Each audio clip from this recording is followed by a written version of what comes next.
हे friends, कैसे हैं आप सब लोग। आई होप आप सबकी एग्जाम्स प्रिपरेशंस बहुत ही अच्छी चल रही होगी।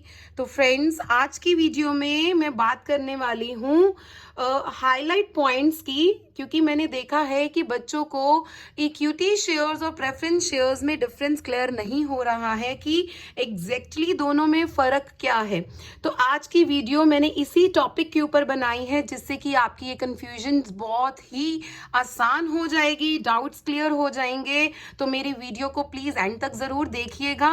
ऑल्सो जिन्होंने मेरे चैनल को अभी तक सब्सक्राइब नहीं किया है, so please subscribe to my YouTube channel to watch all my latest and upcoming videos for your studies. So अब स्टार्ट करते हैं आज की वीडियो। तो फर्स्ट हम स्टार्ट करने वाले हैं इक्विटी शेयर्स के ऊपर। तो फ्रेंड्स, सबसे पहले तो मैं बता दूं कि इक्विटी शेयर्स क्या होते हैं। पॉइंट टू पॉइंट हम पढ़ते जाएंगे और आपके सारे डाउट्स क्लियर होते जाएंगे। See, first point is the equity shares, they are the owners of the company. तो इक्विटी शेयर्स कौन होते हैं? ये कंपनी के ऑनर्स ही होते हैं। इनके पास कंपनी का पूरा कंट्रोल रहता है। क्यों? क्योंकि अगर एक इन्वेस्टर्स कंपनी के इक्विटी शेयर्स में इन्वेस्ट करता है तो कंपनी उन इन्वेस्टर्स को बदले में ऑनरशिप और कंट्रोल देती है। अगर वो इन्वेस्टर ऑनर्स इक्विटी शेयर्स में इन्वेस्ट करता है तो कंपनी उन्हें बदले में ऑनरशिप, राइट्स और कंट्रोल देती है। इसीलिए उन शेयर होल्डर्स को कंपनी बोलती है owners funds holders. As funds raised by the issue of equity shares are the owners funds, क्योंकि जितने फंड्स उनके थ्रू रेज किए गए हैं, उन इन्वेस्टर्स की हेल्प से कंपनी में रेज किए गए हैं, वो उन पैसों से कंपनी अपना खुद का काम और कारोबार स्टार्ट करती है। तो इसीलिए उन्हीं पैसों को कंपनी अपनी बैलेंस शीट में लाइबिलिटी साइड में सबसे ऊपर दिखाती है, लाइक एन ऑनर्स फंड्स। सबसे पहले कैपिटल की केस में जो शेयर होल्डर्स फंड्स की डिस्क्रिप्शन में शेयर्स मेंशन किए जाते हैं, वो रहते हैं इक्विटी शेयर होल्डर्स के। ऑल्सो सेकेंड पॉइंट पे चलते हैं। It is called as residual honors because whatever is left after all other claims of incomes of the company and assets have been settled, they receive left income. Simple सा point है कि सब कुछ distribute करने के बाद, जब भी कंपनी वाइंड अप होगी, लिक्विडेट होगी, तो अपनी सारी लाइबिलिटीज डिस्चार्ज करने के बाद जो कंपनी के पास लेफ्ट ओवर इनकम रह जाती है, या फिर कंपनी के जो भी एसेट्स रह जाते हैं, वो एसेट्स गलत हो गया। तो अब बात करते हैं थर्ड पॉइंट की। This is called residual honours. तो रेजिडुअल ऑनर्स इक्विटी शेयर्स को क्यों बोला गया है? क्योंकि कंपनी अपने प्रॉफिट्स में से सबसे पहले अपनी लाइबिलिटीज डिस्चार्ज करती है। जितनी भी लाइबिलिटीज होल्डर्स होते हैं कंपनी के, for example debenture holders, creditors, bills payables हो गए, या बैंक से लोन लिया है, बैंक को उनका लोन और इंटरेस्ट डिस्चार्ज कर दिया। उसके बाद कंपनी के पास जितना भी इनकम बचता है, प्रॉफिट बचता है, कंपनी सबसे पहले अपने प्रेफरेंस शेयर होल्डर्स को भी डिविडेंड देके उन्हें डिस्चार्ज कर देती है। फिर जो भी अमाउंट उनके पास फाइनली बच जाता है वो रहता है इक्विटी शेयर होल्डर्स का।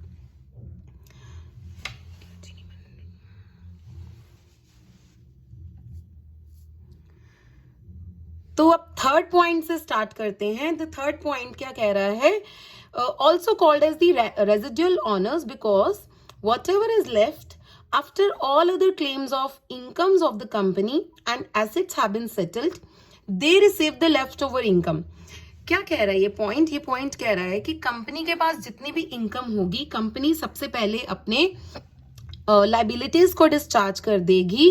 जितने भी आउटसाइडर्स लाइबिलिटीज हैं या इनसाइडर्स लाइबिलिटीज हैं, सारी लाइबिलिटीज डिस्चार्ज करने के बाद जितना अमाउंट या इनकम कंपनी के पास बचता है उसमें से उस प्रेफरेंस शेयर होल्डर्स के डिविडेंड को भी डिस्चार्ज करने के बाद जितना भी फाइनली कंपनी के पास इनकम का शेयर बचता है वो सारा शेयर इक्विटी शेयर होल्डर्स को जाता है।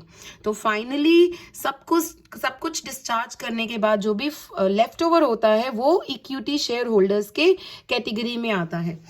Fourth point says no burden on the company to pay dividend. It means company भी किसी भी तरह की कंपल्शन में नहीं होती है कि इक्विटी शेयर होल्डर्स को हमें डिविडेंड पे करना है। ऐसा कोई चार्ज नहीं होता है कंपनी के ऊपर।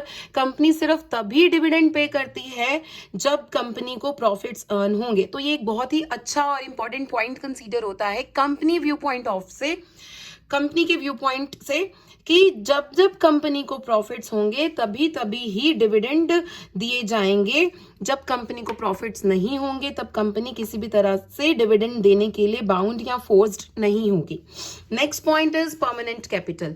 तो इक्विटी शेयर होल्डर्स से ली हुई कैपिटल जो होगी, जो इन्वेस्टर्स ने इक्विटी के शेयर्स में इन्वेस्ट की है, वो परमानेंट सोर्स ऑफ कैपिटल होती है किसी भी बिजनेस में, because their capital is to be repaid on at the time of winding up of the company. क्योंकि इस कैपिटल को तभी वापस करना है जब कंपनी अपना कारोबार वाइंड अप कर रही होगी। उससे पहले कंपनी के ऊपर किसी भी तरह से कोई भी लायबिलिटी या ऑब्लिगेशन नहीं है इक्विटी शेयर होल्डर्स के पैसों को वापस करने के लिए। क्योंकि कंपनी ने, अब फर्स्ट पॉइंट की ओर चलते हैं, कंपनी ने उन्हीं इक्विटी शेयर होल्डर्स को ऑनरशिप राइट्स दे रखे हैं, कंट्रोल दे रखा है अपने बिजनेस का। तो इतने सारे बेनिफिट्स अगर वो इक्विटी शेयर होल्डर्स को दे रहे हैं तो बदले में उनकी कैपिटल को फिक्स्ड मान के अपनी कंपनी में यूज करेंगे। नेक्स्ट पॉइंट्स की तरफ चलते हैं। Then comes the point rate of dividend. तो इसमें इक्विटी शेयर होल्डर्स को जो रेट ऑफ डिविडेंड दिया जाएगा वो किसी भी तरह से फिक्स नहीं होगा। ऐसा कोई लायबिलिटी नहीं है कंपनी के ऊपर कि कोई परसेंटेज पर्टिकुलर फिक्स्ड होगी तो वही इक्विटी शेयर होल्डर्स को दी जाएगी। अभी हमने पीछे एक पॉइंट डिस्कस किया था रेजिडुअल इनकम का, कि कंपनी के पास जितना भी प्रॉफिट बच जाएगा वो सारा प्रॉफिट किससे मिलेगा, वो इक्विटी शेयर होल्डर्स को ही मिलेगा।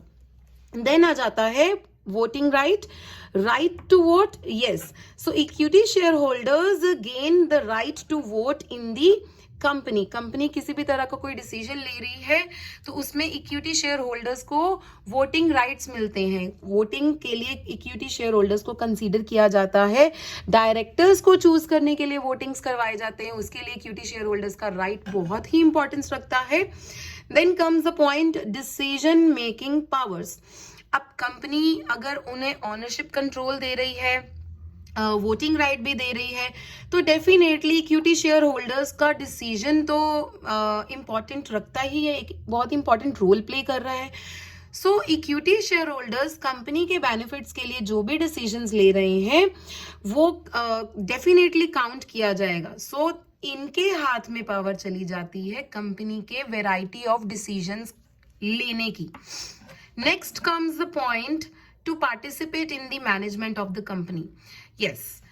So अगर इतने सारे पॉइंट्स में इक्विटी शेयर होल्डर्स को कंसीडर किया जा रहा है तो कंपनी अपने मैनेजमेंट के रोल के लिए, इन्वॉल्वमेंट के लिए इन्हें फिर से कंसीडर करेगी।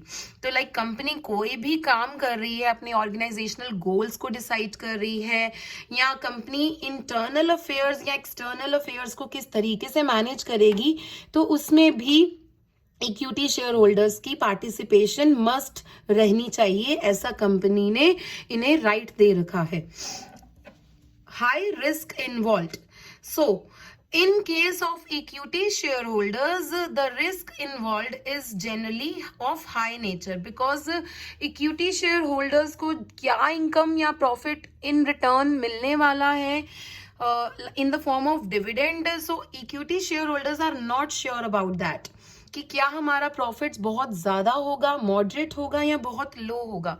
उन्होंने तो सिर्फ एक तरीके से इन्वेस्टमेंट कर रखी है कंपनी में एंड इन रिटर्न इतने सारे बेनिफिट्स उनको मिल रहे हैं, तो डेफिनेटली अगर उनका इन्वेस्टमेंट पार्ट है risk will be higher and also return will be higher, क्योंकि इतना तो हम मैनिपुलेट कर ही लेते हैं किसी भी बिजनेस में. Business is always uncertain and speculative in nature. तो अगर जितना ज्यादा आप रिटर्न एक्सपेक्ट करते हैं उतना ही ज्यादा बिजनेस रिस्की भी होता है. Next comes the point, increases credit worthiness of the company. अब एक कंपनी की क्रेडिट वर्दीनेस कैसे बढ़ती है? कंपनी की क्रेडिट वर्दीनेस बढ़ती है ज्यादा से ज्यादा इक्विटी शेयर में इन्वेस्ट करके, क्योंकि इक्विटी कंपनी की रेपुटेशन बिल्ड करती है, क्योंकि ये वो कैपिटल होती है जो कि परमानेंट काइंड ऑफ होती है. और इसका दूसरा नाम ऑनर्स फंड्स है. तो कंपनी अपनी बैलेंस शीट में लायबिलिटी साइड में यही कैपिटल शो करती है अपने कॉम्पिटिटर्स को, और जितने भी एक्सटर्नल यूजर्स हैं जो बाय वन वे और द अदर कंपनी की पोजीशन जानने में इंटरेस्टेड होते हैं. सो जितनी ज्यादा इक्विटी होगी उतना ही कंपनी को लोन लेने में भी आसानी रहती है. More feasibly company can take loans from the financial institutions. So एक कंपनी के लिए इक्विटी पोजीशन बिल्ड करना बहुत ही ज्यादा जरूरी है. उसी इक्विटी पोजीशन के बेसिस पे कंपनी का क्रेडिट स्कोर, एक सिबिल स्कोर होता है. सिबिल स्कोर यानी कि वो स्कोर जो हमारी वर्दीनेस दिखाता है जब हमें कभी भी बैंक से लोन लेने की जरूरत पड़ती है. सो बैंक हमारे सिबिल स्कोर के बेसिस पे ही हमें लोन ग्रांट करता है, क्योंकि बैंक को भी किसी ना किसी तरह से सिक्योरिटी या मॉर्गेजिंग की जरूरत होती है. तो यहाँ से वो पता लगता है कि क्या इफेक्टिवली हम बैंक का लोन टाइमली वापस कर पाएंगे, क्या इफेक्टिवली हम बैंक से लिया हुआ अमाउंट या लोन यूज कर रहे हैं, उन्हें इंटरेस्ट पे कर रहे हैं टाइमली. सो इस पॉइंट में यही मेंशन किया गया है कि किसी भी कंपनी की क्रेडिट वर्दीनेस जो है वो हाई रहनी चाहिए, एंड इक्विटी शेयर होल्डर उसी क्रेडिट वर्दीनेस को बता रहे हैं. Then comes the point, dividend payable to equity share holders keeps on fluctuating. Investors who want steady income do not prefer them. अब ये बहुत ही इंटरेस्टिंग सा पॉइंट लग रहा है. क्या कह रहे हैं इसमें कि जो इक्विटी शेयर होल्डर्स के हिस्से में डिविडेंड आता है वो फिक्स नहीं होता है, वो हमेशा फ्लक्चुएटिंग नेचर का होता है. जैसे कि मैंने अभी बात की थी, अगर कंपनी को हायर अमाउंट ऑफ प्रॉफिट्स बचते हैं सारे प्रॉफिट्स डिस्ट्रीब्यूट करने के बाद, तो कंपनी वो सारे प्रॉफिट्स इक्विटी शेयर होल्डर्स को दे देगी in the form of dividend. अगर कंपनी के पास लो प्रॉफिट्स हैं तो डेफिनेटली लो डिविडेंड ही जाएगा इक्विटी शेयर होल्डर्स को. सो डिविडेंड जो इक्विटी शेयर होल्डर्स के पास बचता है वो फ्लक्चुएटिंग नेचर का रहता है.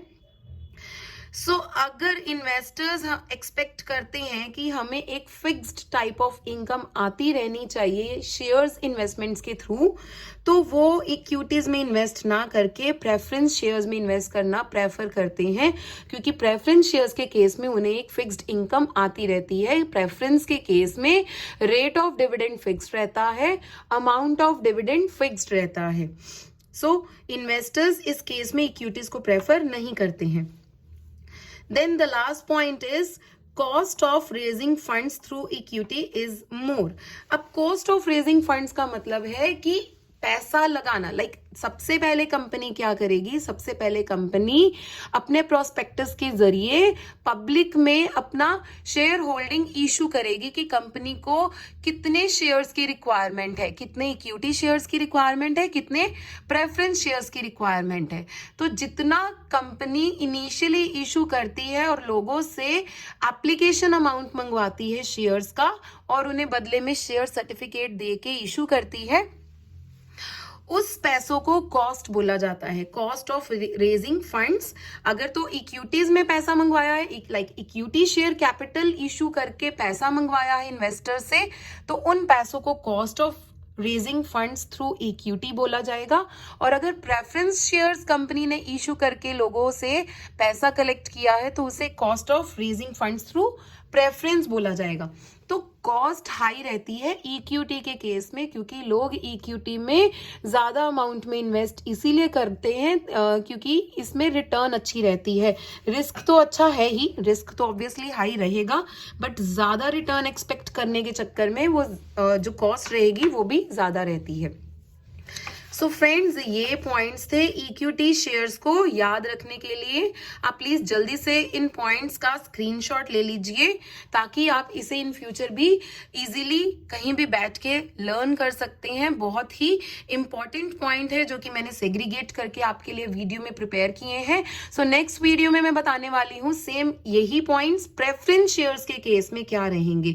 सो मेरे चैनल को जल्दी से सब्सक्राइब कर लीजिए, मेरी वीडियोस को लाइक शेयर कमेंट जरूर कीजिए और साथ ही साथ सारे अपडेट्स आपको मेरे वीडियोस में मिल जाएंगे।